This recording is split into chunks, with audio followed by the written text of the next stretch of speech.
What's going on, everybody? It's your boy Chris, man, here on the Work Hard, Play Harder podcast. It is Friday, June 27th, 2025.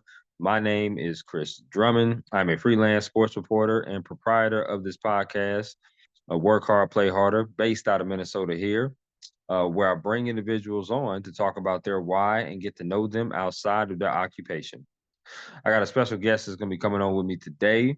Her name is Alex McDaniel. She has been a managing editor for thewin.com. She's also wrote for AL.com, which is Alabama.com, in the sports sense. She's been a social media strategist as well. So we're going to talk to her about her why of getting into sports, getting into journalism, but also ask her some get to know you questions. So without any further ado, I introduce to you the wonderful, talented, and the beautiful Alex.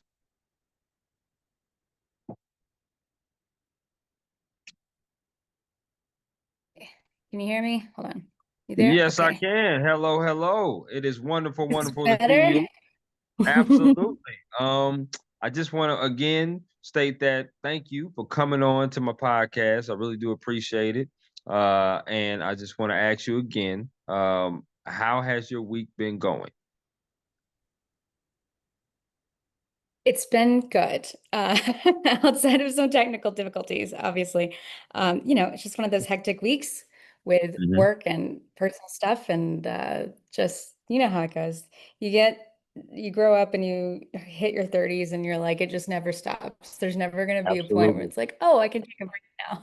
So, but it's Yeah. been good. How's yours?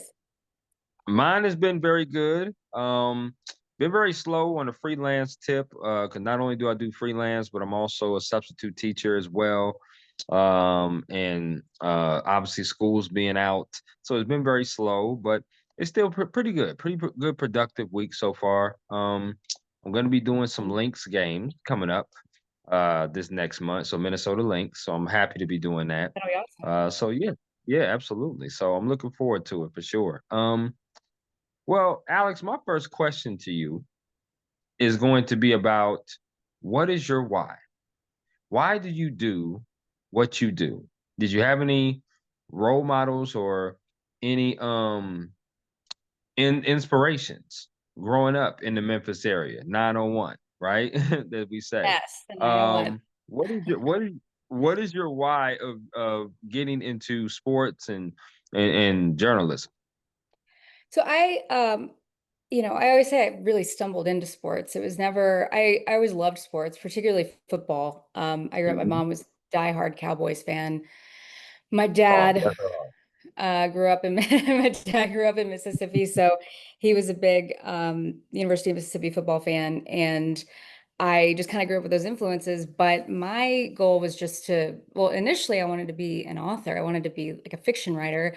I got to college. I was really torn between writing and music because I had done music my whole life. I wanted to be a composer and a conductor. I wanted to Okay. do instrumental band forever. So I just kind of like, I wasn't flailing in college, but I really couldn't decide between what I wanted to do. And I had an English teacher, thankfully, who pulled me out of class one day after writing an essay and said, I think this is your path. This is what Oh, you need to do. right, right, And but I was raised by very practical people. They came from nothing. They came from poverty. We did not have a lot of money when I was growing up. And their worst fear, of course, even if they want any parent, like, of course, you want your kid to be able to follow their dreams. It's not that you don't, but your worst fear is what if they can't support themselves? And so right. I think that part of my brain was kind of kicking in, like, what you're just going to write books. You can't make money doing that. So I knew I loved news, and I loved reading magazines. Like, I could be a journalist. I didn't have a fire for it then, but um, interestingly enough, the place where I chose to attend school at the University of Mississippi, I attended there at a time that was rife with news and very controversial and things that I was very naive to, because I didn't know, growing up in Memphis, I realize it's right on the top of Mississippi, but Yep. if you don't know what you don't know. And I got there and realized just how many things made no sense, Confederate flags and using Dixie and the history of the school and everything. And this was a time when a lot of the students were saying, we're not bringing Colonel Reb back. and we're not going to bring Dixie back. We're not going to do this. You had a lot of fighting between students and alumni. There was news everywhere. And so I started working for the newspaper. And eventually I worked my way up to editor, and covering those stories as a college student. And, Right. it's, of course, I did my fair share of like parking tickets too. There was always, college news to do. Right. But Right. that was just a profound awakening, I think, in terms of not only what I eventually became passionate about, which is writing about race relations in the South, but just to see everything taking place there and to see the attitudes around it. I fell in love with what we were doing, and that really gave me such a passion for news. But still, no sports. And it's also worth mentioning, I was there during like the Ed Orgeron Houston Nutt era, so there wasn't a lot to squawk about as far as like Hmm. sports went. We Right. did go to two Cotton Bowls, but still. So, I graduated and I worked in digital journalism for a few years. I worked at a magazine, wound up back in Mississippi at the Clarion Ledger. I was a social Yep. media person. Um, and even then, like not a sports person. The sports editor, one of my first assignments asked me to cover a golf tournament. I was so out of my depth. At least I could fake it with football, I was like, I knew Sure. I could Sure. write gamers. I knew I could cover like football, but golf, are you joking? And then one of the second stories I did, and this is what kind of started changing everything, was about a high school football coach in New Albany, Mississippi, who had a wife and a little girl. I mean, this is truly like one of those stories you see on Dateline where they had it all. They had the perfect life. And one night they had come back from Christmas shopping. They were at their house. The wife goes to take the dog out. There's a man in the backyard. He gets spooked by seeing her. He shoots her, shoots him. She dies. He doesn't. Now he's a single dad. And they tell him to take a year off and he won't do it. And he's back on the field that August. And so my assignment Wow. was to cover that night and what it was like. And that was the first time for me that I ever considered that I there are stories on the periphery of sports, obviously, and those are the ones I love the most, but that I could do those things because I think it's easy to get, sports is a boys' club, and we know that. Not all boys, don't get me wrong. It's just we Right. know Right. the stories, and we know certainly how hard it's been for women to break in. I didn't want just the stress of trying to break into an industry and being quizzed on if I deserve to be there. Because I'll tell you right Sure. now, I could not tell you who's on the 1975 roster of the University of Mississippi, but I can tell you absolutely in depth, like all of these stories that I've been telling for years, not only about that, but the SEC and beyond. And so when I went from Jackson to Alabama, it just stayed in my head. Like you could do it, you could make that your thing, and you could Right. like believe Absolutely. in yourself. Um, and the thing about working at AL.com is it was a much different environment where you have a lot of writers.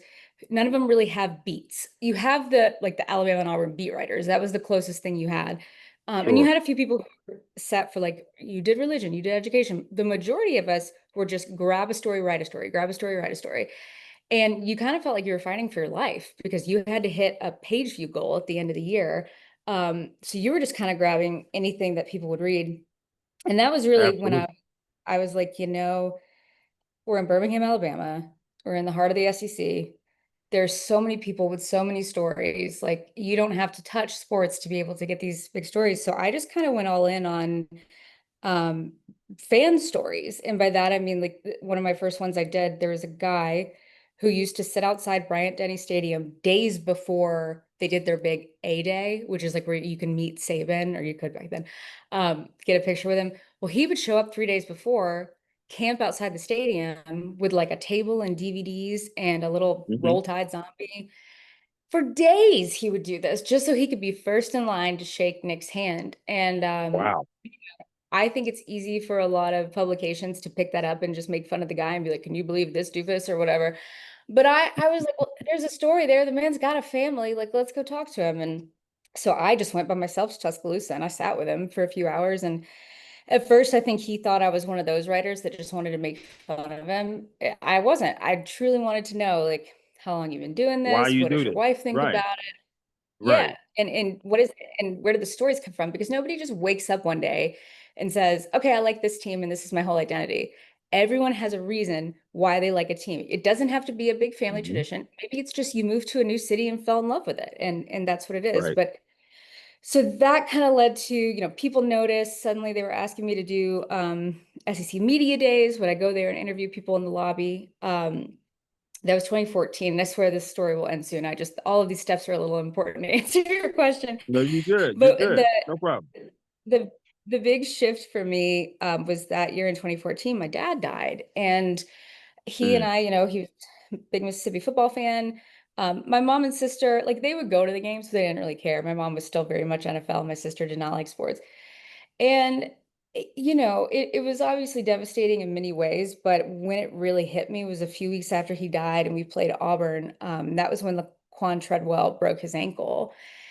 yeah. And normally, like if my dad had been alive, the first thing I would have done is like call him and we were just like, oh no, that's terrible. It's so awful how this happens. And I realized that there was no one to call anymore. And I just had to sit there and there, you do feel silly after a game when you lose or somebody gets hurt and you're just like, I don't know these people. Do I have an unhealthy relationship with this? But then it kind of hit Right. me.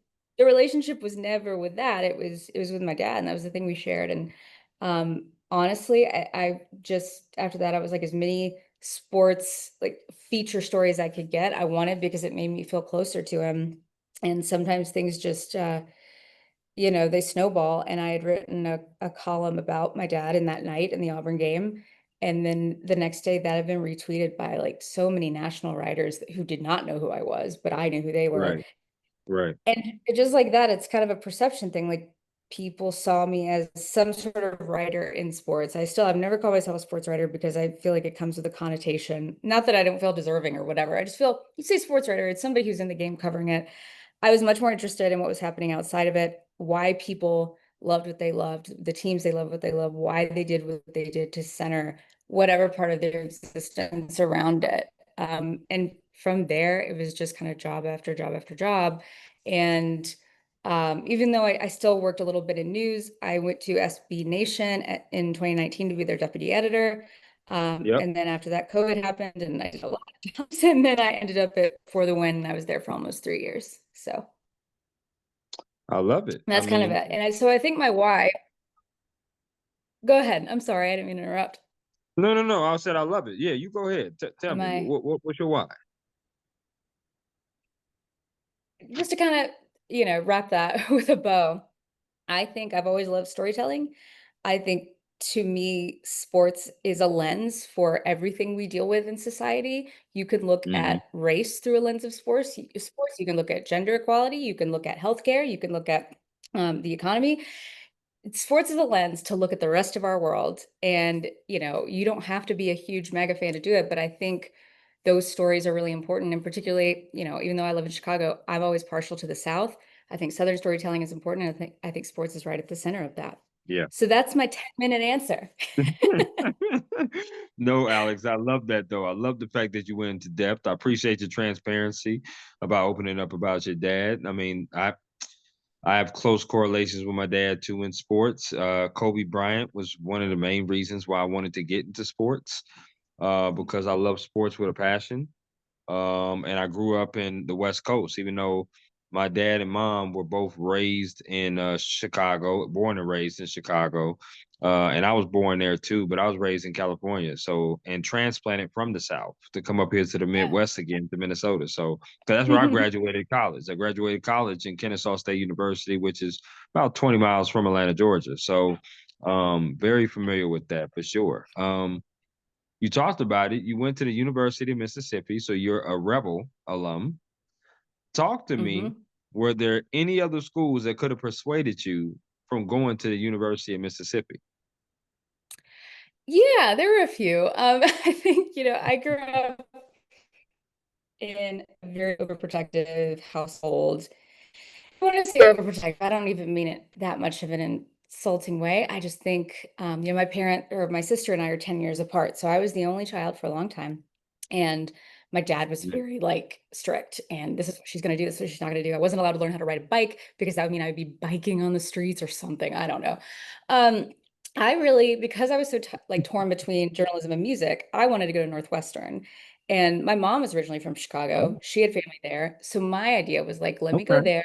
I have family, but my dad was like, absolutely not. I need to be able to drive to you because they didn't fly. It's like I've got to be able to get to you within 4 hours.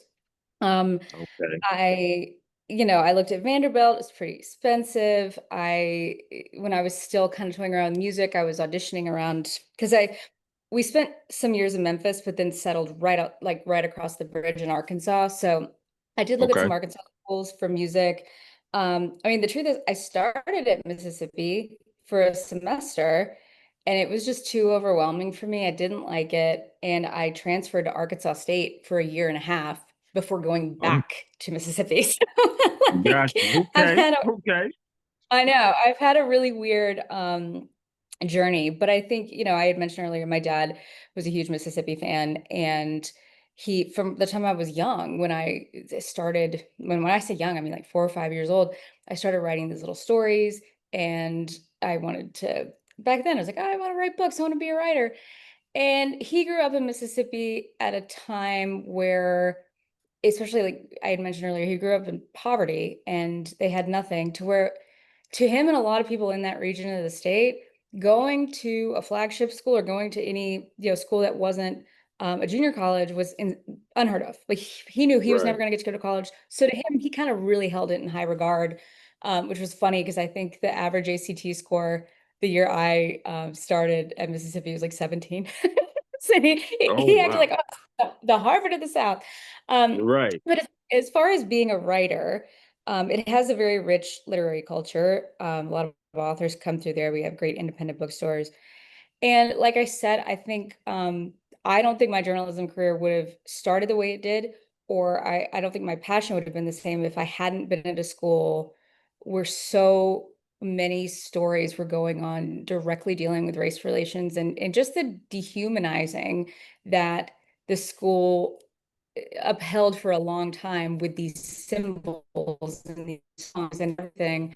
It was the best training ground you could possibly have. It was kind of coincidental because I mean, it's not to say that it was the best journalism school in the world. It wasn't. Right. I loved my professors, but as far as like people who had the money and made the decisions, they could have made it a lot better.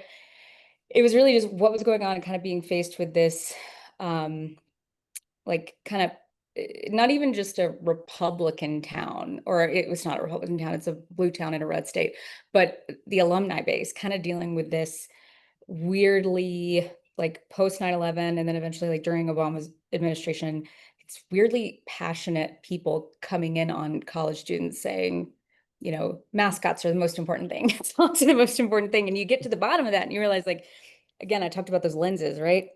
And Right. you see things from a different perspective. And because national sources aren't picking up on those stories, they would rely on us to do it. And so, yeah, I think a lot about like if I had gone to a different school, I would have been fine. It probably would have ended up the same way.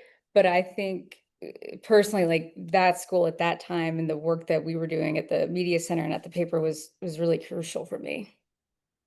No, that's pretty awesome. I like that. I did actually research that because I like to do research on all my guests that I have here on the Work Hard, Play Harder podcast. And I saw that you did go to Arkansas State. I was going to ask about that.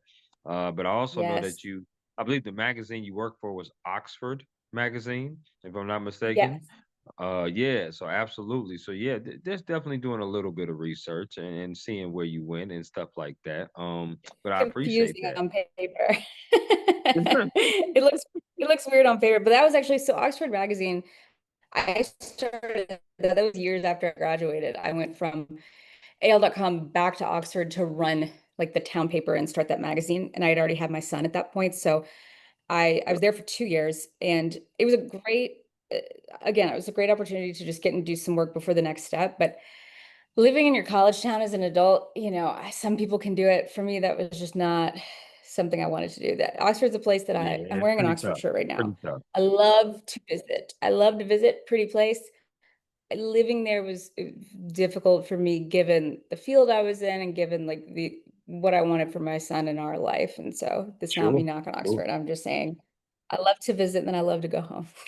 I feel So you on that. I've never been to the state of Mississippi, so I've never been there. Not to say I would never go there, because I definitely want to visit all the states in the U.S., but that is definitely one state I sure. haven't been to. I definitely want to get out to for sure. I want to ask you some favorite questions, Alex, and you just give me the 411 off the Okay. rip based upon these favorite questions. Okay, so here we go. Favorite Okay. meal you like to cook? That I like to cook.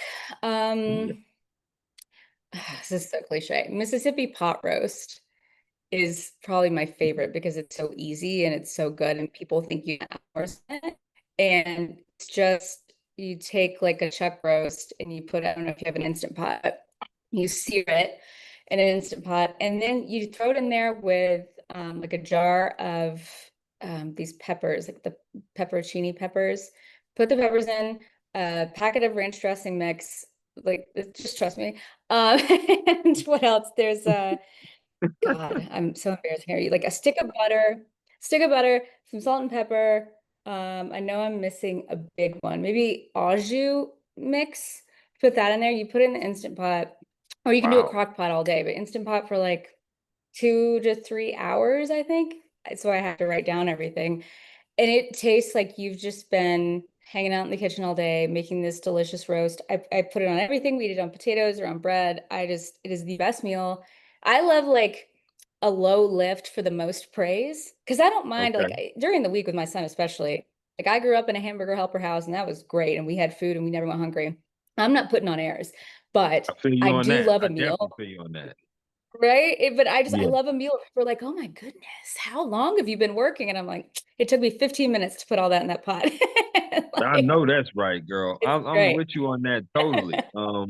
I'm a huge taco person, so Yeah. definitely beef tacos. I eat turkey, ground beef, and I love steak, and I also love chicken. So either or, any kind of those tacos of a combination, I'm with that for sure. Now, I'm Yeah. definitely gonna have to pull up next time I'm in Chicago, and I'm gonna have to get some of that Mississippi pop roast from you. I'm gonna have to do that, Alex. That's I'm fine. gonna have to, You I'm just gonna let have me to do that. know and I'll have it ready. Please, please, because I've never tried that before. I've never had that, so I would love to be able to try that for sure. Favorite concert you've ever attended? Oh, that's tough. Let's see. Okay. Well, hold on. I really want to be thoughtful about this because I go to lots of different shows. So like some smaller shows I've been to have been the best. Like I saw St. Paul and the Broken Bones. They're from Birmingham, Alabama, but Oh, have gone national. I saw them at like a last minute private show years ago and just thought it was incredible. Um, I I will admit, because you'll find it in your research anyway, I know it's a very basic sounding thing, but I did go to London last year to see the Taylor Swift show. And listen, I wasn't a lifetime fan of Taylor Swift. I really didn't get into her until I don't know, maybe 10 years ago when I started like reading the lyrics. Like, she's a pretty good writer. That was pound for pound. You could absolutely hate that girl and never listen to her, but the showmanship was just incredible. I couldn't believe the show that okay, they put on. I okay. really like that. I wouldn't call it my favorite necessarily.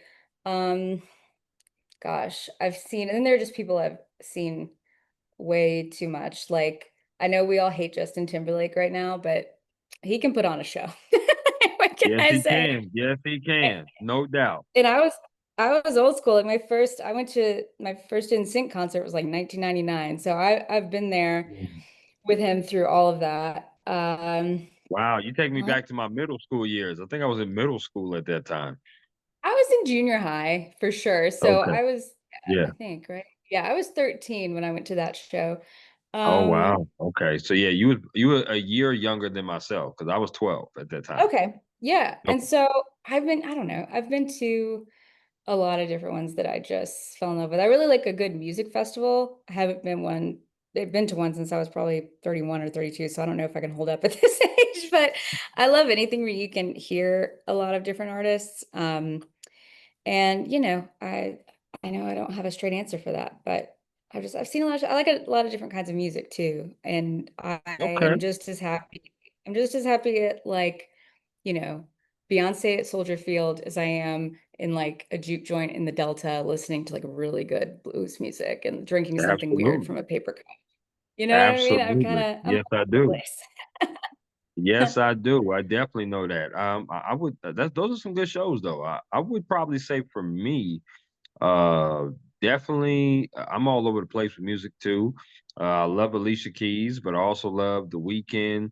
But I also loved when I saw Metallica. When I saw Metallica live, that was great too. I mean, their Enter the Sandman and Black album is definitely something that's classic for sure. I love that. Yeah. I'm a huge person, just all over the place like that with music, but also like Florida Georgia Line. I thought that concert was really Do you good. really? So yeah, absolutely, I absolutely. can't get on That's one of board with them, but you could convince my. me to try again. Yeah, you know what? I certainly will, Alex. I certainly will. Okay. No doubt. No doubt. I'm the same way with Taylor Swift, by the way. I'm the same way. Although her Fortnite song with Post Malone is one of my favorites, and the Bad Blood with Kendrick, that's one of my favorites too. So yeah, very spotty for sure. Um, favorite favorite place you've ever traveled to? Uh, Probably London, I would say. Because we didn't just go for the concert. It was my first time ever there. And when I say we, it was my sister. And we went to London for a week. And she had been before because she did like the semester abroad. But, I didn't really Mm, get the chance to travel a lot in my 20s because I had my son pretty quickly after I started my mhm, career. And so mhm. I, I really loved London, would love to go back. I went to Turks and Caicos last year for just a mini little do nothing vacay, and it was gorgeous. I've never seen water that color. But I haven't, most of my travel has been in the US, so I don't have a lot of travel experience yet. Well, listen, you just named two badass places in London and Turks and Caicos for sure. Those are two places I haven't been. They're on the bucket list for sure. Yeah. I'm Jamaica was mine. Jamaica was definitely a place that I absolutely love. The water, the food, the jerk chicken, the rice, just the stores, the scenery. Got a chance to tour Jamaica because I went on a cruise last year, late October, and yeah, that was one of the four spots that we stopped at. You know, we stopped also at the Cayman Islands, we stopped at the Bahamas as well, and we stopped at I'm forgetting what Mexico. That was the last spot. So it was definitely a cruise that I remember because it was my first one, but it's not gonna be my last one for sure. So yeah, it was definitely cool. Okay. I like that. I'm leaving for Cancun on Sunday. So I've never been to Mexico, and my boyfriend and I are going on Sunday for 4 days to Cancun. So hopefully I'm that'll be sure you're gonna fun. have a damn good time out there. That is no question about that. You're gonna love Cancun. That's definitely a good Yeah. spot for sure. Okay. Yes. I'm a sports person, so I gotta ask you a sports question. Favorite sport that you like to watch on Okay. TV, and then favorite sport you like to attend in person. They could be the same sport. They're different actually, Okay. and I'm really grateful for that. So favorite on TV has to be football, Hmm. preferably college football because it gets just insane. I just love the insanity of it all. Not that I Me don't too. like watching NFL, I do. It's just the unpredictability of it all with college football is I think what draws me. Now I will Sure. say, my favorite sport to watch live is basketball for sure. Whether Mm, it's my Grizzlies or the Bulls. My boyfriend is the play-by-play guy for the Bulls, so I've definitely been to quite a few Bulls games, and I just have a blast every time. It's always fun. And I think part of that too, it's different with the Grizzlies because I'm invested. With the Bulls, because it's not my team, I don't have to ever be sad. I can just right. leave and be like, oh, that's unfortunate. But I think they do a really great job at fan engagement, and a lot of NBA teams do. And I haven't Mhm. been, like I said, it's just been Bulls and Grizzlies games that I've been to, but I always enjoy going to see a basketball game. It's a lot of fun. Yeah, absolutely. Two things popped in my mind when you were talking, and that's one, I've been to Chicago several times. Still have family there because, like I said, my mom and dad was born and raised there. So my dad's on the south side, my mom's on the west side. So I have family in both areas. But the first thing that popped in my mind is who do you root for when they play against each other? The Memphis and the Bulls.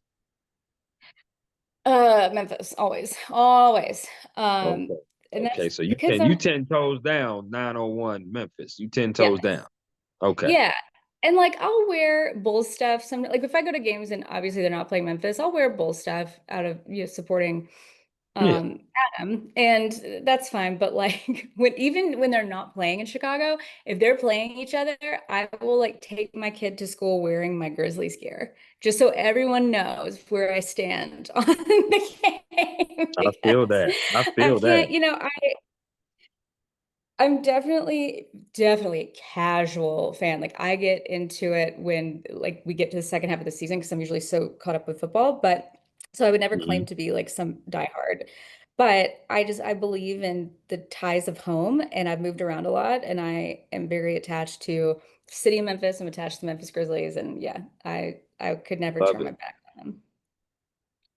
Well, So the second thing I was thinking about was because I've been to every Chicago sporting event except a Bulls game.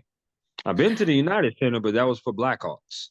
yeah. So I haven't been to a Bulls game at all. And I really want to because obviously my cousins, my aunts, my uncles out there, they love the Bulls. And rightfully so. That's where they grew up. That's where they're at. But I was gonna go see a Bulls and Lakers game because I'm naturally a Lakers fan, growing up in California. But that did not pan out or work out. So yes, my bucket list item is to get to a United Center Bulls game for sure, no question. So I definitely will have to do that. Well, let me Um, know. Let me know when you're are in you? Chicago and we'll get tickets and we'll go. I love it, no doubt. I definitely will let you do that because I will definitely be back there. I typically come twice a year. Hmm. Um, I came there last year for NABJ. I don't know if you ever heard of that before, but Yeah. that's where NABJ was there last year in Hmm. Chicago. I was gonna come this year again for NAHJ because I got invited by a fellow reporter who's Hispanic, and she wanted me to come up there for that because that's also in Chicago this year. But I got sick earlier in the year, and it kind of Oh, derailed some things. So yeah, I was like, you know what, maybe I'll just wait for 26. And I'm sure they're gonna have some more events because they do a lot of events at the Marriott and Hyatt yeah. in downtown Chicago, a lot of events down there. So I definitely will be back down there visiting family and I would definitely hit you up. There's no question. Just catch a Bulls game for sure. Awesome. And I also agree with you in football as well. Football's a lot better on TV. Stadiums is just too damn big. Those people look small. It's great. You can watch it on TV. Plus, I'm an NFL red zone guy. When I have Okay. off Sundays, I like to do that. Bonus question came in my mind, Alex, which is, what do you think about the Desmond Bain trade? I have no thoughts on the Desmond Baker at all. And this is what I mean when I say casual fan. You can hit me up in like playoffs time of the season. I have zero thoughts. But I'm I sure a got lot of you. people are very passionate about You it. know, it was a little bit of a surprise. Not gonna lie to you, Yeah. because I'm a huge person that I'm a person that does fantasy Yeah. football, and fantasy basketball. I love that. But seeing him go, was a little bit of a surprise. Now, obviously, with him being traded, they're probably gonna keep Ja, and they're probably gonna keep Triple J. Probably gonna keep those Uh-huh. two and try to build around. Uh, Hmm. I just think that they got to make some very selective moves because the West is tough. That Western Conference is very Yeah. tough, and but I just want to throw that in there from him going to the Grizzlies. Now he's on the Yeah. Magic, so yeah. I'm the last Mhm. person to ever ask about anything with the Grizzlies other than like, what to order at FedEx for them because they have really good barbecue nachos. That's my expertise when it comes to NBA basketball. Fun So fact. I have been to the FedEx Forum. I saw a nice. Memphis and Lakers game while I was in Atlanta. I drove up to Memphis. It was like three of us. It was a couple buddies of mine, and we went. Memphis the Grizzlies won. I was like, damn it. But but it's okay. It's all right.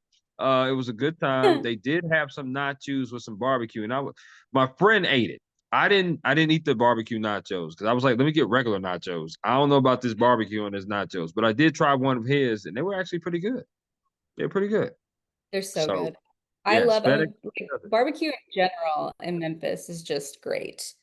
And Beale I Street know a is lot of people something that argue. What is it? Beale Street. I love Beale Street. I do. Did you I say do. Beale Street? I'm sorry, you're breaking up a little. Yeah, Beale Street. Beale Street. Beale, yeah, Absolutely. it's wonderful. I love it. I miss it so much. And there's been a lot of hate on Memphis lately on TikTok in general that has Oh just yeah. enraged me as it normally does. Have you seen a lot of this? I have. I have. I I know. know personally, I check out First Take all the time, just for entertainment value. Not really like trying to get my sports takes and nothing like that. But they have talked a lot about Sure. Memphis and how bad the shootings are there. I've been there several times. Being in Atlanta, Georgia for over a Mhm. decade, I can personally attest that every time I've went to Memphis, it's always been a positive type of thing. So, and I went to Memphis to visit Graceland. If you know what that is, Graceland in Memphis. For those of you Yeah, that don't know, that will absolutely. eventually watch this, that's Elvis Presley's estate. So you can go and Hmm. visit that in Graceland for sure. And that's what I did. But I've always had positive like memories going to Memphis. I mean, yeah, and I've lived in, I've lived in Jackson, Mississippi. I've lived in Birmingham, Alabama.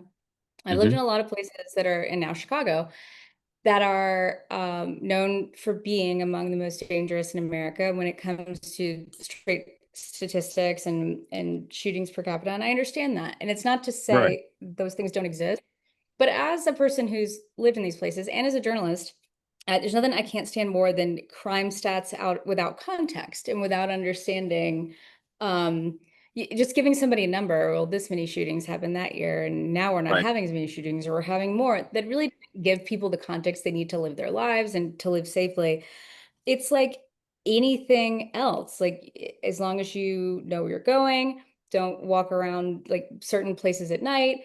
It's if people act like you step outside your hotel room in Memphis or Chicago or Jackson or Birmingham and you're going to get shot by somebody, that is not what we're talking about. And I think that's kind of what gets on my nerves, this idea that um, it's the bad to live. perception of that. Yeah, and Right, it's just until you dig into the stats and you look at these crimes and you look at like I'm not advocating and saying, hey, gun violence is great. Believe me, I'm not. It's right, just um, without the proper context and without understanding, it isn't fair to hold this kind of handful of cities in such low regard compared to different kinds of crime stats in other parts of the country. It's not just limited to those cities. Um, and there are a lot of it's just a very nuanced issue, but I was really glad to see on TikTok so many people standing up for like the city of Memphis. And I see it just expanded in Chicago. It's the same argument that I've heard my whole life in Memphis. In Chicago, my family who lives there, they're in the burbs. They can't believe I live in the city. And I'm like, I am completely safe. I walk my son to school every day. We, go shopping, we go to a restaurant. Now, like for myself as a woman, I'm not going anywhere at night in any city, anywhere on earth. I'm not going to walk by myself at night. I'm not going to, they're just, you have to be smart about where you're going. But right, there's no place in this country where you could, in terms of a big city, where you could just go and be so like significantly safer. I guess I would say there's nowhere I would walk around at night. There's nowhere that I would go right. without and that's just the sad reality of life. That's just how it is. Yeah, But crime happens all over the yeah, place, and there's that's no timetable on when crime happens. It just happens, and it happens in yeah, almost every city. Just because you don't know about the city, or if it's not a well-known city or well-populated city, doesn't mean that crime doesn't happen there. yeah, You can't really go off statistics because statistics is going to be subjective. It's always going to change. It's going to change from day to day, year to year, all the time. So it's sure. tough to do that. Yes, obviously every city has areas that you probably shouldn't be in that area because there's more Yeah, nonsense and crime and things and bad things that happen in those areas than other areas. And that's yeah, just the way it is. But again, I'll state every time that I've went to Memphis, there hasn't been any crime that I've noticed of yeah. anything. And that's whether you're in the burbs or whether you're in the city of Memphis. It just hasn't been any. So yeah, I think it gets a bad connotation sometimes, and people like to group all things together and be broad like that. And you can't. You have to take everything as an individualistic kind of situation and state, For city, and sure. all that. And that's just the way that I feel about that. Last of the favorites though. Favorite restaurant Okay. that you like to eat at in Chicago. Now I'm a huge deep dish pizza person. Um, love deep dish. I do. Yes, I eat it with a fork. Don't judge me, people that will eventually watch this. Um, It's Tell me what is your favorite restaurant to eat at? in Chicago, it's hands down Virtue. It like Ooh. Virtue is in Hyde Park, Mm-hmm. and um, the chef and the owner, I might have to go back and check to make sure that I know I'm right about this, but I'm trying to make sure I'm getting not mixing up their two stories with each other. They're both, um, I believe, Chicago born and bred, and but they learned how to cook from like their southern like Mississippi and Louisiana grandmothers. And it is some of the best food I've ever had in my life, period. Not just Southern food, not just anything, but it's like, fine dining with gumbo and cornbread and short Ooh. rib and Ooh. grits and shrimp. Ooh. And it's, oh my gosh, it's amazing. I've been a few times. And it's also just in like Hyde Park is so beautiful. And it's on this corner in Hyde Park, and you can sit and look out the window and have an incredible cocktail. But I mean, they've won the Beard Award. It is to me just any sort of special event that I'm celebrating, birthday, anniversary, whatever. I always want to go to Virgo. It's just incredible. Next time you have to go. It's so, so good. Yeah, I've heard about that place a couple of times for sure. Dealing with family and people there in Chicago that I know that are reporters, but I've never been to it. So I definitely would love to go to a place like that. I'm a sucker for a good steak. I like medium rare steak. That's just me. So a good like filet mignon is very good, but that southern food is something different. Mhm. After you live in Atlanta for 10 years, you definitely like to get some southern food in you, some greens, some of that good cornbread too. I love that. I love that so much. So So good. yes, it's if you could direct me to that restaurant, that'd be amazing for sure. I will. I'll send you the All right, link. that's what's up. I like that. You did pretty good. Did pretty good with that. Let's talk about your day-to-day operations. As far as what you do on a day-to-day basis, how long do you normally work? Like you said, you're a mother, you have a boyfriend as well, you have family as well, but you also need some Alex time too. So, how long do you work? What do you do for work? And what is your day-to-day operations? So about a year ago, I was managing editor for The Win at USA Today. And when you work full-time in media, you're working I call it a 9 to 5, but everybody knows in journalism and sports, it's never a 9 to 5. It's more No, like 6 no. to Mm-mm. 10 o'clock at night. You're Um, right. I I just got to a point I really loved working there. I loved, loved, loved my staff. It was really hard to leave them, but I got to a point where it was ready for me to go off my own. I didn't really have any ambition to kind of become the person who was my boss or their boss or anything. And I'm like, I wanted to make a pivot. And I didn't really have a hard plan for that. All I knew is especially during COVID, I picked up a lot of jobs in different areas of expertise. So I was a media consultant. I worked in a political campaign. I did book promotion for Wright Thompson when he was releasing his latest book. I was building websites. It was kind of all of my skills. I was suddenly like, I need a paycheck. I will do anything and everything. So I took that and was like, Sure. okay, I could start my own kind of media consulting firm that's just myself. And the plan Mm. was to do that while working on my first book, which is it's a memoir, but it's really a book of essays, kind of about my life and all the insane circumstances behind it. So, Okay. so I've spent the past year working on project-based things. So I don't really have necessarily a standard day to day. I do keep writing hours open. So in the morning, it's usually just focused on my kid. Let's get him to school. I come back. If I don't have anything pressing with the clients that I have, if they don't need anything that day, if I don't have meetings, I instantly go into writing.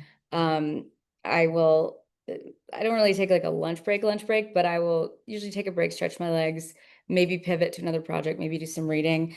Um, Afternoons are usually reserved for these bigger projects that I'm working on clients because that's usually the times they can meet, get on the phone.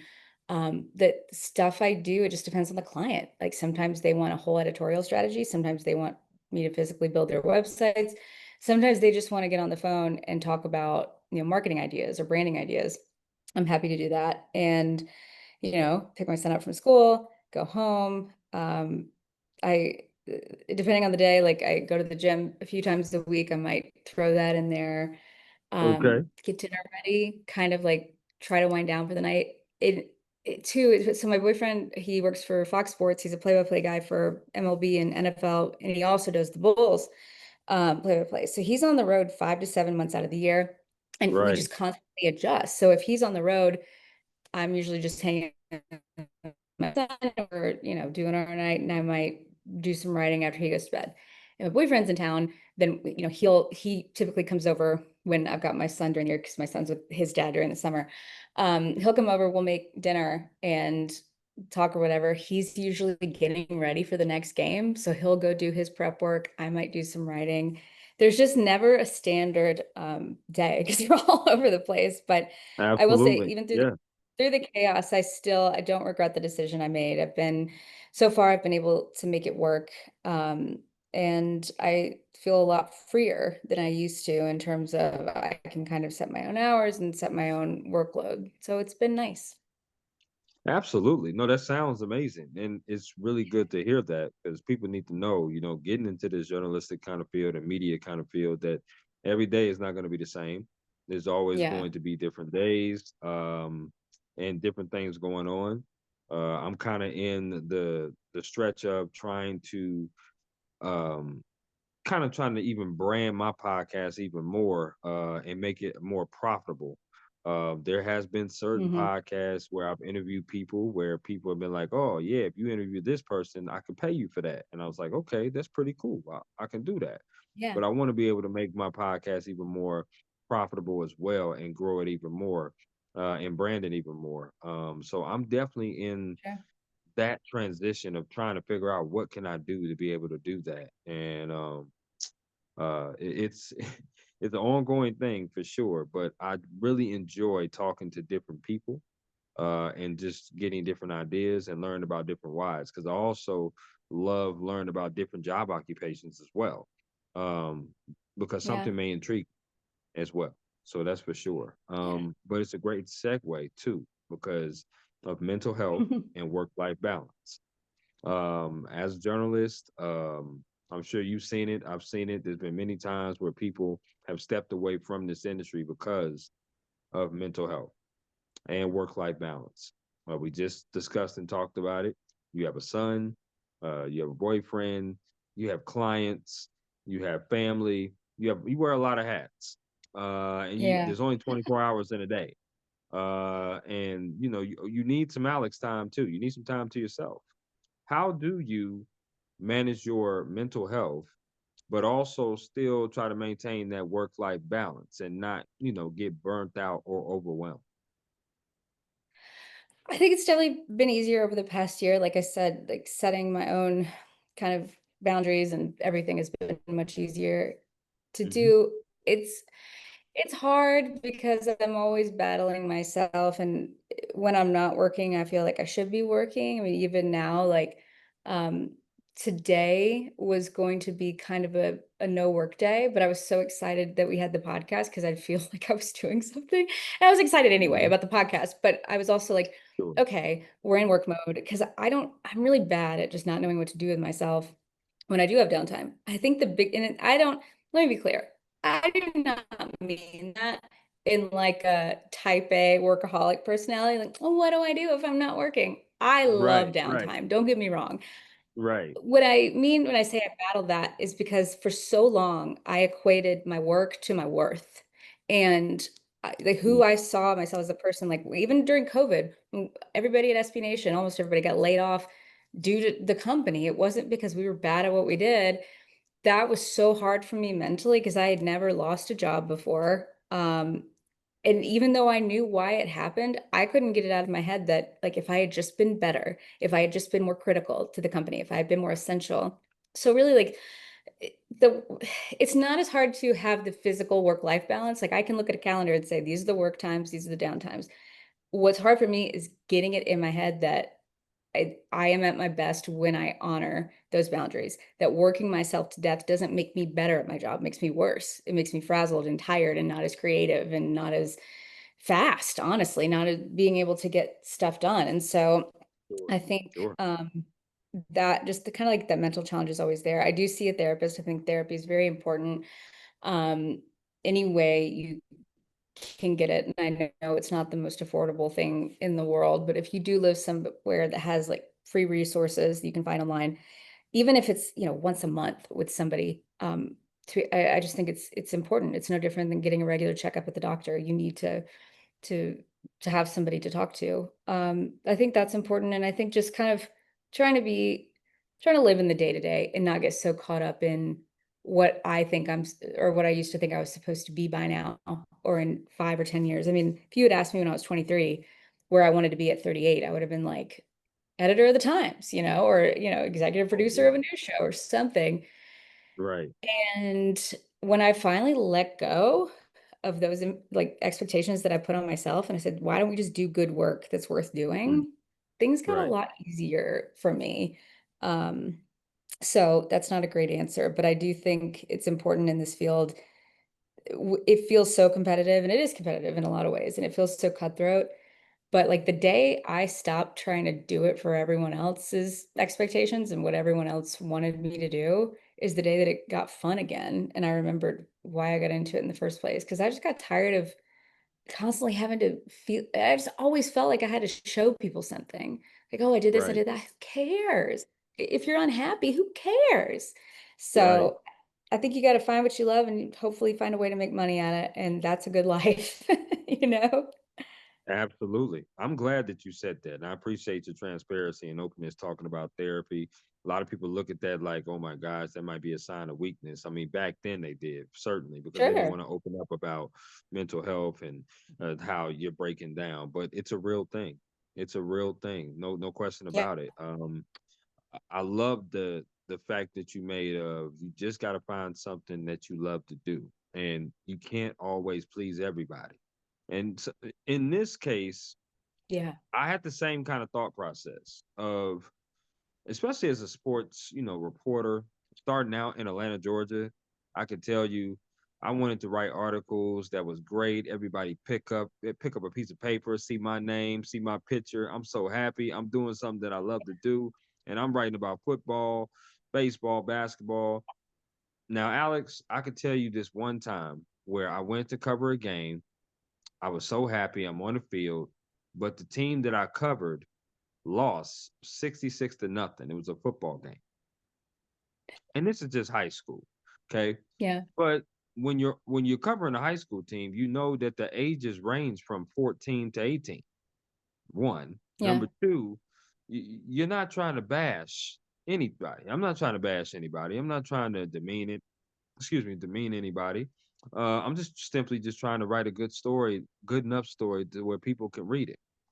But when a Yeah. team loses that bad that you're covering, it's like, oh man. And I'm trying to, people please. And my sports editor told me something that kind of sticks with me to the day. He says, I know what you're trying to do. He says, stop fighting it. He says, stop fighting it. And at first I Yeah. didn't understand what he was talking about. But he was like, I know what you're trying to do. Just stop fighting it and write the story. You gotta write the truth. It's not bashing. You gotta write what happened, what you saw. They lost 66 to nothing. You wasn't out there playing. Yeah. And when I wrote the story, there was a mom, I'll never forget it. There was a mom that came up to me while I was pumping gas in a gas station. And she said, why did you write about my baby like that? Hmm. And that's when I first realized that you just can't please everybody. You And can't. that my sports editor was right. And you got to do this for the right reasons. You got to get into this for the right reasons. And you just can't you can't really, for lack of a better term, give a shit about what people think It's about true. what you're doing. You got to do it for the right reasons and do it for yourself. Because if self is not happy, you can't make anybody else happy. And I had to Exactly. learn that. I had really had to learn that as a young at that time, I was just a young sports reporter, and I was in my early 30s because we're around the same age. Mhm. Because I turned Yeah. 38 in February. I turned 38 in February.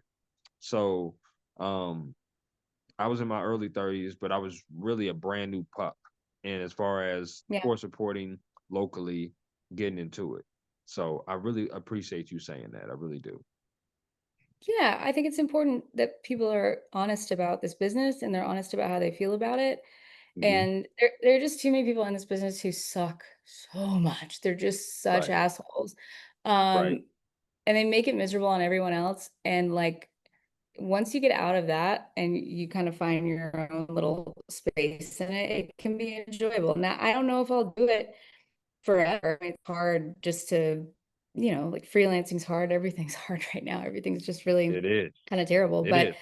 um, I think the biggest thing is just like finding your people and finding your network of people in this business who will have your back and people who will be honest with you when you do mess up and say you made the wrong call, but who aren't cruel about it. Like Right. I've had situations where I've told, editor friends of mine, like, that wasn't the right call, but I know where your mind was and I know where your heart was, and here's how I think you could fix it, as opposed to, what are you, an amateur or something? Why did you do that? It's just, this isn't Right. Mean Girls. Just like we're all trying to do a good job. We should be anyway. We should be trying to tell the story. Absolutely. No, I love that. Another great segue though, and that is advice. What advice would you give someone that wants to be in the media industry or do print journalism, broadcast journalism? Because you've done it pretty much all. What advice would you give an individual that wants to join this industry? I think if they're in college, definitely do as much work as you can in college. Work for the paper, work for the news station, the radio station. If you don't have those things and you're in college, like your college town will, or the greater, if you go to like a Kennesaw State where you're close to a major city, take Yep. advantage of that. If you're not in college, or you've already, maybe you got a different degree, you're out of school, you're wanting to make a career change, it's kind of the same thing. I mean, do the work. At first, it might mean getting a blog. It might mean, just doing some video stuff on your social networks. And, I think like the work is important and you will meet people while doing the work who might have been doing this longer, and you can connect with them and ask for advice, ask for support. I think identifying your mentors, looking at people who are at the top of their game, whether it's in your town, your city, the country, whatever. A lot of national journalists especially will, well, sports journalists anyway, they are approachable. You can email them, and if they have time to Yep. jump on a 30-minute call with you, they will. But I think, more than anything, it's kind of finding your way to start working. And I love if that. it's at the very bottom, it's at the very bottom. Like that's where we all start. But I went to school with a lot of people who got the degree and they did really well in class, but they just didn't want to work for the paper. They didn't want to do anything, and they get out of school and they can't get a job because they don't have a Right. portfolio and nobody cares about your Right. degree. I've never once been asked about my journalism degree ever. I put it Mm. at the bottom of my resume for that reason, because no one looks at it. They only care about what you've What done, you've done. where you've worked. And so Yep. Yep. I think, um, as far as just starting out wanting to get into it, that's kind of the thing. But ultimately, if we're thinking long term, um, if and not to just go back to our previous question, but it's kind of in the same vein, you can love this work. But if you wake up one day and you don't love it anymore, or you're like, I can't live on this salary, or the job market is too hard, you're not a failure for leaving it. I've left Right. it technically like 3 times now, and I've come back to it. But there's this idea that you have to be a lifer, or that if you left it, you never loved it in the first place. We've all got lives and we have to pay rent and we have kids to raise and we have goals. And some people just like, if you have an expectation for your life or ideas, go get that. Like, this is not something that we have to gatekeep as like a lifetime commitment. Do it Absolutely. until you don't love it anymore and then figure out the Absolutely. I'm dead in the rights with you. No question about that. And be listen, frozen. you can also pivot. You can pivot as well. Yeah. You could be able to pivot to something else. I just received my master's this year Awesome. as well. Congrats. Thank you so much because I definitely see myself teaching. I want to be able to teach interviewing. Yeah. I want to be able to teach a class like that, or go into the journalistic space and be able to teach it as well. So I think you can definitely do that. It's okay to pivot. It's okay to stop. It's okay to transition to something else, and don't Yeah. be afraid to do so. Don't be afraid to make those kind of decisions for sure. Yep, I agree. Now, we have reached the portion of the podcast to where we are going to play my interactive game called This or That. Okay. What this is I throw some things at you and you get to choose this or that. It's a game I like to play with all my guests here on the Work Hard, Play Harder podcast. So, Alex, are you ready? Okay, I think I am. Okay, here we go. Out of these two restaurants, which restaurant would you rather eat at? KFC or Popeyes? Popeyes. That's the Southern in you, girl. Girl, you on point like a period. I love it. I love it. We starting off real damn good. Here we go. Good. Okay. If you had to eat some chicken wings, which flavor out of these two would you put on it? Barbecue or lemon pepper? Okay, here's the thing.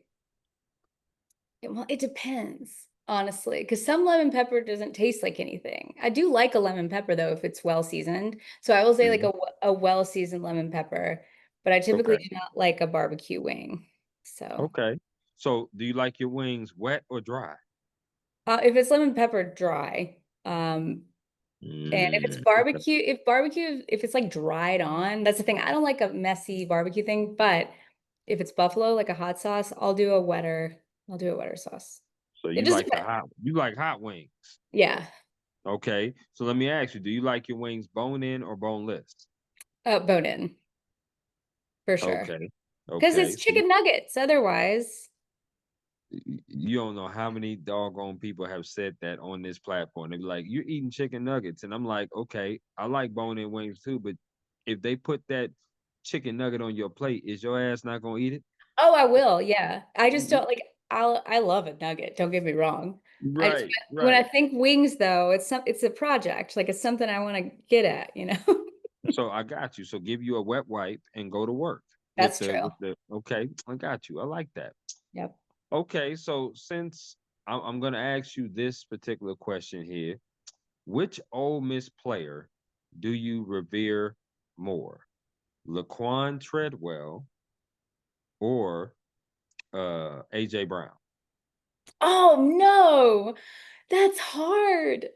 Uh, Oh, okay. yeah, yeah, questions gonna get hard. They're gonna get harder as we go. Okay. AJ. I have to. He's a grown ass man. AJ Brown is a grown ass man, but Yeah. I love Laquan. We talked about him earlier. I love Laquan, but AJ Brown is my guy. I love him. Okay. Now, let me ask you, when it comes to Memphis, which player do you revere more of the Memphis players? Do you revere Zach Randolph or Tony Allen? So Zach Randolph was definitely more, I would say, my generation of being like revered in Mhm. terms of just so yeah, I'm gonna go with Zach. Zebo. Zebo. Yeah. Zebo. Okay. Now, these next four questions have to do with music concerts you rather attend. So here we Okay. go. Which music concert would you rather go to? Would you rather see Kendrick Lamar or Drake? Kendrick. Girl, you on point like a period. I love that. Okay, here we go. Here we go. I love it. Okay, they're gonna get a little harder now. Okay. Which music concert would you rather go see? Beyonce or Rihanna? Oh no. I Um, told you.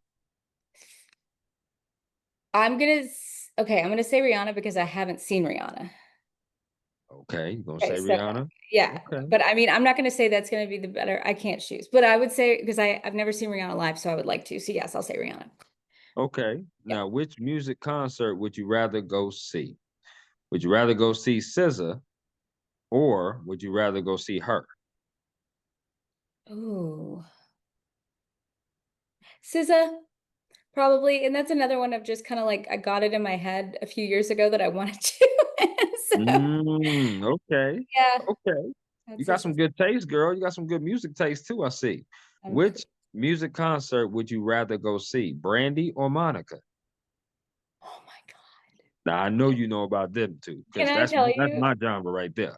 I was just the other day, I was getting a pedicure and The Boy Is Mine was playing, and I was just like, no one around me knew what it was, but I loved it. I'm gonna say Brandy. She's a Mississippi girl. Mm, And I okay. love Brandy, and she's great.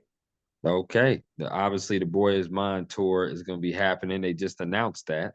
And they are coming to Chicago, which is something that I may indulge in because they're not coming here to Minnesota. So I may have to check out that trip and come to Chicago because I normally don't come and see R&B shows like that unless it's Alicia Keys or The Weeknd or somebody. This is big time. Those Sure. two, that is a big time type of show. So I may have to indulge and check that out for sure. That's awesome. Okay, that's what's up. You did pretty good. Do you like desserts? I do. Okay, I'm gonna name four desserts, four categories of desserts. You have to Okay. choose one of these that you'll never eat again. So here we go. Okay. The first one is ice cream. The second one is candy.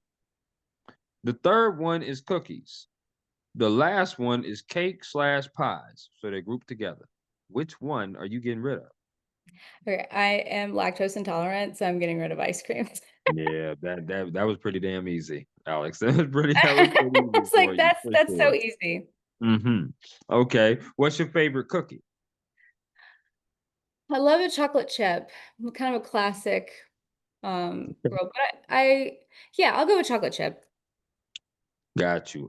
Chocolate chip is definitely my favorite too. If I'm going a little exotic, then give me gingerbread. Give me gingerbread. Yeah.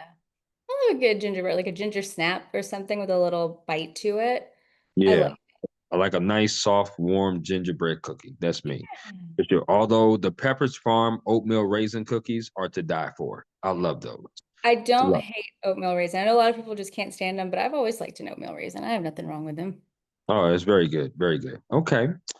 Which sport would you rather watch on TV? Baseball or hockey? Um, I want to say hockey. I will say baseball because like I like watching the games that my boyfriend's calling. So like he's got the Braves game tomorrow. I will not Okay. be going to that game, but I'll watch it. Like, but if it's just straight up like which one, probably hockey because it's so violent and exciting. Okay. It is. Having the Wild out here, the Minnesota Wild games are kind of crazy. So I love Yeah. that. I love that for sure. Yes, I love it. I enjoy it. Which sport would you rather play? Badminton or bowling? Hmm. Bowling probably, I Are would you a say. good bowler? I wouldn't say good, but I have a lot of fun with it. I don't think I would be good at badminton, but maybe. But if I had to choose right now, I'd say bowling. Okay. No, so answer this bonus question. Are you better with or without cold alcoholic beverages when it comes to bowling? I mean, better is relative. Probably better because I'm not as stressed about it. Yeah, And you certainly wouldn't be stressed. That's for sure. yeah, I Drinking think cold beverages. anything that takes the edge off a little bit and like I love the places where you can like get the food and everybody sits around and I'm not terrible. I'm good at what is it, the on Nintendo Switch, like the sports thing. I'm good at that bowling game. So, Oh, the Wii bowling. Are we talking about Wii bowling? well, I used to do Wii bowling, but now on the Nintendo Switch they have a sports game that's been out for a few years and they do golf and bowling and boxing and all kinds of stuff. So I was good at that as well. Very good at Uh, Nintendo okay. bowling. Okay. We might have to find out about that. I'm just saying. I'm throwing it out there. Do you like potato chips? Yes. Okay. So I'm gonna name four brands of potato chips, same kind of dessert. You gotta choose one of these brands you'll never eat again. So here we Okay. go. Which well, I shouldn't say which, but the first brand is Doritos. The Okay. second brand is Pringles. The third brand is Ruffles. The last brand is Lay's. Which one do you get rid of? Ruffles. Oh hell no. No, you did not just say that. Oh my gosh. You said that without hesitation too. You said Ruffles. I was like, Lord have mercy. I don't need my potato chips to have ridges on them. I just don't. Oh, I'm not saying I hate them. I'm saying if you're making me choose, that's probably the one I'm choosing to go. okay. What's your favorite potato chip? I love a Zapp's chip, A honestly. what? Like A what? Zapp's Voodoo chips. You've had them before, surely. They're okay, so they're made in Louisiana, Okay. and it's imagine like every spice, like every Cajun Creole spice imaginable, all dumped onto this chip. You can get them. I've seen them in Chicago, so you can get them anywhere. They're called Zapp's, Right. Zapps. Do yourself a favor, go to the grocery store, look for them, find them, and eat them, and tell me they're not great. That's my Okay. favorite chip in the world. Oh, listen, I promise you. And I'm starting to see a trend because look here. I'm gonna get to this, and then I'll get to the next question. I'm starting to see a trend from Chicagoans as well. I know you're not a natural Chicagoan, but that's where you live now. So the last person that I had on here on my podcast was Carly Bell. And if you Mhm. know Carly Bell, she covers the Chicago Sky. She is a native Chicagoan. Y'all do some very weird ass shit. I'm just gonna say that for Chicago people. Like Zaps, I've never even heard of a Zaps chip, but I'm definitely intrigued to go try it. You know what she's told me? She told me she eats chips with applesauce. Whoa, I've never heard of that before. Like regular Hell, potato. hell no. I ain't never heard of no stuff like that from That's nobody. She told me it's fire. I said, okay. I don't know about it. She said, go ahead and try it and tell me what you think. I have yet to try it. I will be bold. And you know what? I think I'm gonna do it on the same day and hit both of y'all up. I'm you gonna should. hit the Zap chips and I'm gonna do the applesauce with the chips. She says the Pringle chips, if you dip it in applesauce and eat it, it's so good. I want to know how she discovered that. Like, who gave that to She her? she was a kid. She was a kid when she did it, and she just been doing it her entire existence. I said, "Wow, I gave her a look of I don't know what in the hell would inspire you to want to eat applesauce with potato chips, but whatever school you went to, God bless their heart. Because Well, I remember growing up having the yellow trays. Do you remember the school lunches when they used to come with yeah, the yellow yeah. trays, and they have the applesauce and then the free lunch? So That's I what guess she was saying. that's yeah. I guess that's what I mean. I'm not gonna knock it because like I love this isn't as I think this is a little more common, but like Wendy's fries and the Frosty. Do you ever dip your fries in the Frosty? Yes, Like, that's common. yeah, Yes. that's a common thing. But so to me, it doesn't seem that weird. I would try it. I would try chips and it's just regular potato chips Regular potato in chips. applesauce. I'd try it. Okay. You a lot bolder than me. I'm gonna tell you that right now. You are definitely bolder than me. There was somebody that told me also pizza goes with ranch. I was like, what? Okay, I know a lot of people who do this and like more power to you. I'm not knocking it. It's too much for me. I feel like, my lactose issues are mainly with like milks and creams, so I can handle like cheese on pizza. But I feel like we've already got so much cream happening with the cheese. Right. And Right. I don't need to add another cream substance to that. But Right. I know a lot of people, and I grew up with a lot of people who like, oh, I gotta have my ranch for my pizza. And I'm like, it's pizza. Come Yeah, on. just WAS. Weird ass shit. That's what I say. That's what I A say. new No sir. podcast idea. You should just do a spinoff where you bring people on to talk about their weird ass shit. I should. You know what? I just might. I Do it. just might do that for sure. Yeah. Um, I want to ask you about a top four of things to do in the city of Chicago. Obviously you've been there, but for people that haven't been there that will eventually watch this podcast, what is the top four things that you should do when you step foot in the Windy City? If you're there during the summer, definitely go to like one of the beaches on the lake. Yep. Um, and that's just a given. It's very pretty. Summers in Chicago are great.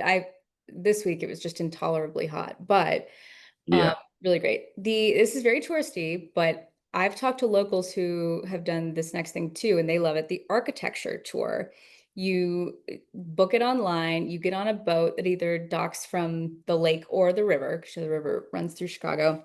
And Hmm. it's like an hour long, and they take you down the river, and they have a very knowledgeable person from the Historical Society who talks to you about all these beautiful buildings, why they were built, how they were built, the people who built them, the decisions that were made to build them in certain ways because of the wind or the water. I was fascinated. I learned so much, and I felt that was right after I first moved there, and I felt like such a tourist telling my friends who lived there that I did it, and they all agreed. They're like, "No, that's one of the best things you can do." Um, Hmm. so that's it. Definitely get an Italian beef somewhere. Like my place is Al's. I love Al's beef, but you can get them at other places. Um, Al's is good. Al's yeah, is very good. Al's is very good. I love that. I'm not going to tell you to try Malort because everybody says that, and Malort is disgusting. But if you're just like, like bar hopping or whatever, definitely do the Chicago handshake, which is a shot of Yep, I Malort heard about that. with, yeah, with what's the beer called? Is it old? Some, I don't know. I clearly have not done this. I've had a shot of Malort, but I have not done the Chicago handshake with the beer. Um, Right. yeah. So is that four? Yeah, it's four, right? That is. Yeah. That is for. No, I Those are like that. That's pretty cool. It's pretty cool to do those things for sure. Love Lake Michigan, no yes. question about that. Chicago is very pretty for sure, especially in the summertime. It can get grossly hot. I was Yeah. there last August for NABJ. It was very grossly hot for sure. Yeah. No question. I like that. What is some advice that someone has gave you, Alex, that you hold on dearly to About anything? about Or anything? hmm. Um, let's see. There's been a lot. I'm not trying to struggle to think of something, but I've been lucky Mhm. to get a lot of good advice from people. Sure. Um, I think I have a lot of anxiety in general. I've struggled with anxiety my whole life. And Wow. Okay. a few months before my dad died, we're doing like a last, I know it sounds sad, we're doing like a last vacation down at the beach. And I had to leave a day early and I went to go say goodbye. And he was like giving me his last lecture, sort of, where he was like telling me like this is how you live your life. And this man denied that like depression and anxiety were a thing my whole life. We were talking about therapy earlier. Oh my God, he would have been horrified if Right. I, and this last talk, like it was just sort of him like kind of confessing a lot of things. And he said, the depression and anxiety, that's what's going to keep you from doing what you want to do. And I don't care what you have to do. Go to a doctor, go talk to somebody, but get that handled. And so that was kind of the beginning of the conversation. But the actual advice he gave, hoping to deal with my anxieties, I know you feel like you've got to run, run, run all the time, or you're going to lose, or you're going to get behind.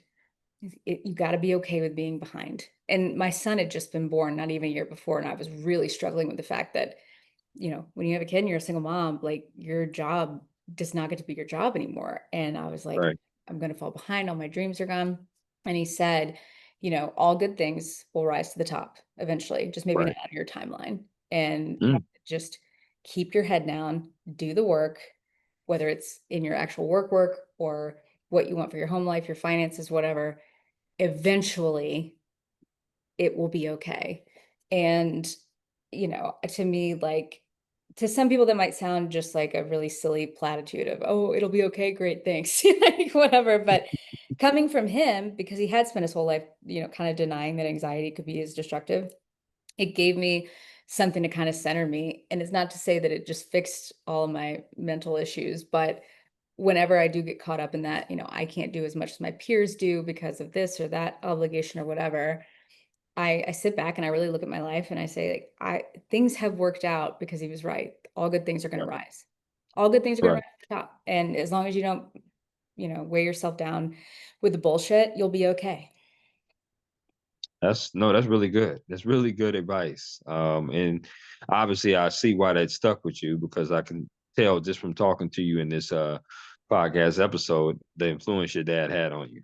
Yeah. And how influential he was. And that's pretty cool that you guys had that moment. We have a lot of things in common, Alex. Like you have a sister that's 10 years younger, if I'm not Hmm. mistaken. I have a brother that's 9 years younger. Okay. Than myself. Yep, he'll be he's actually 28, but he'll be 29 in October this year.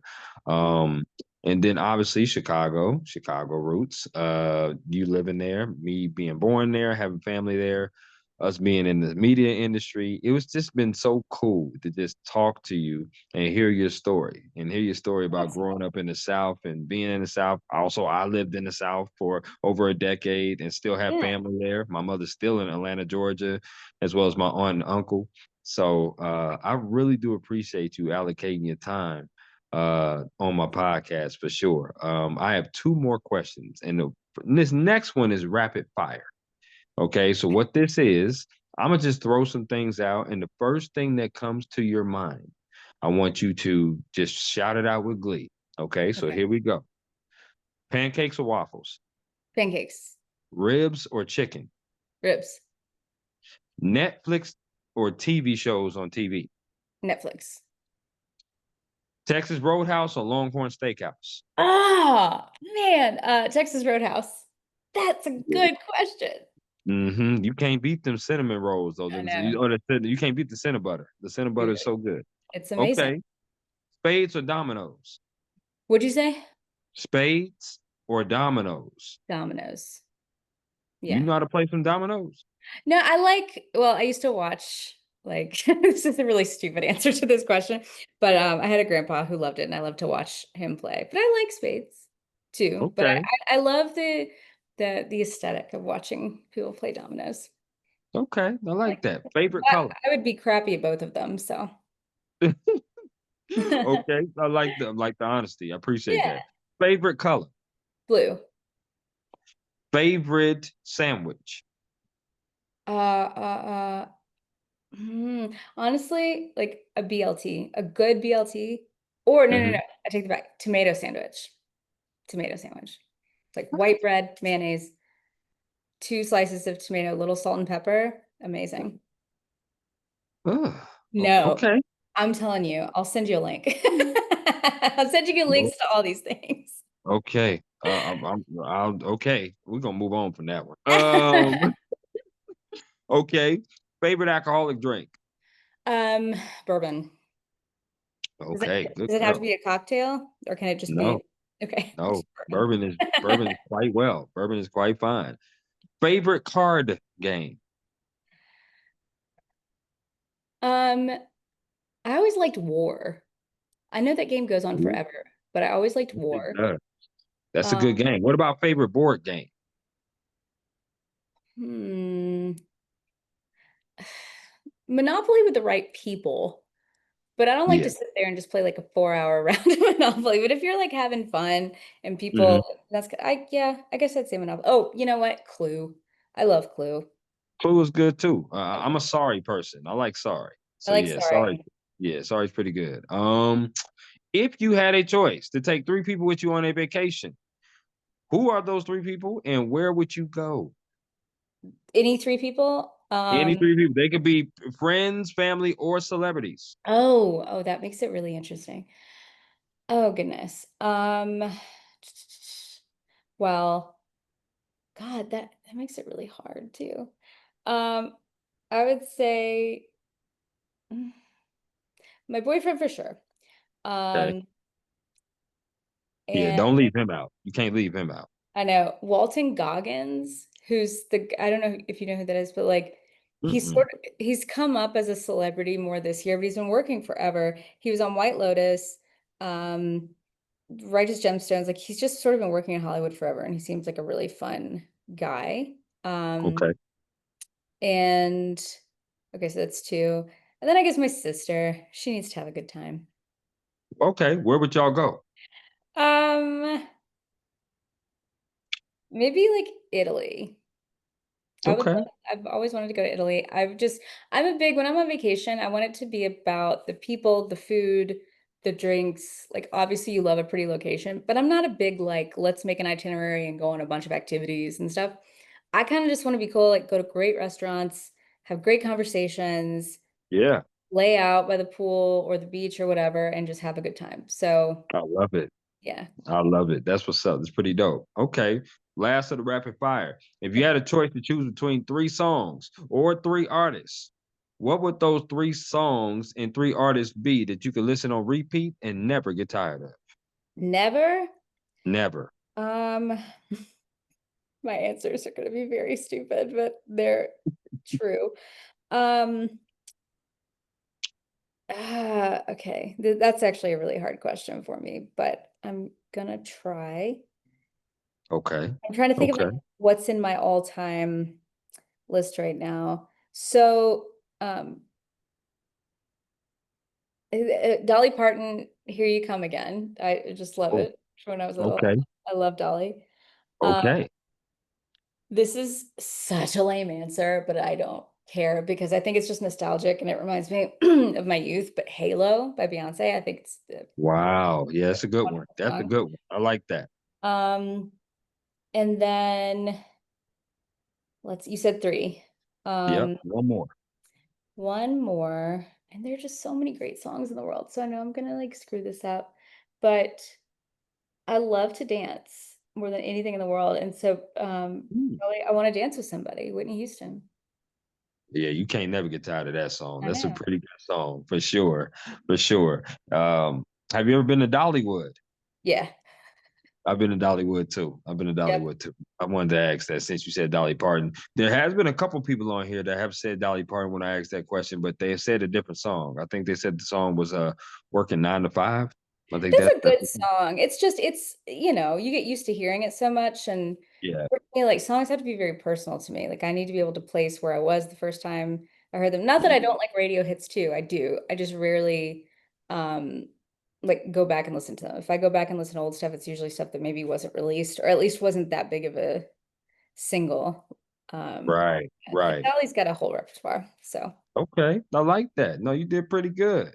Well, thank listen, my final question to you, Alex McDaniel, because you have been absolutely amazing, and that you are certainly that, and then some. you. Is there anything else you would like to add about yourself, the job, or anything at all before we conclude? I don't think so. If anybody is listening and you want to go into this business, I hope you do. I hope you try it. And if you love it, great. But I think at the end of the day, just telling people stories is really important to me. And there are a lot of ways to do that. And I believe in it. I think stories are what have always held us together as a society and people. So that's what I'm all about. That's all I got. I love that. That is a beautiful way to end this. Alex, you enjoy the rest of your Friday and Thank your you. weekend and your trip upcoming to Cancun. We will certainly be in touch. Thank you so much, Chris. No problem. Bye.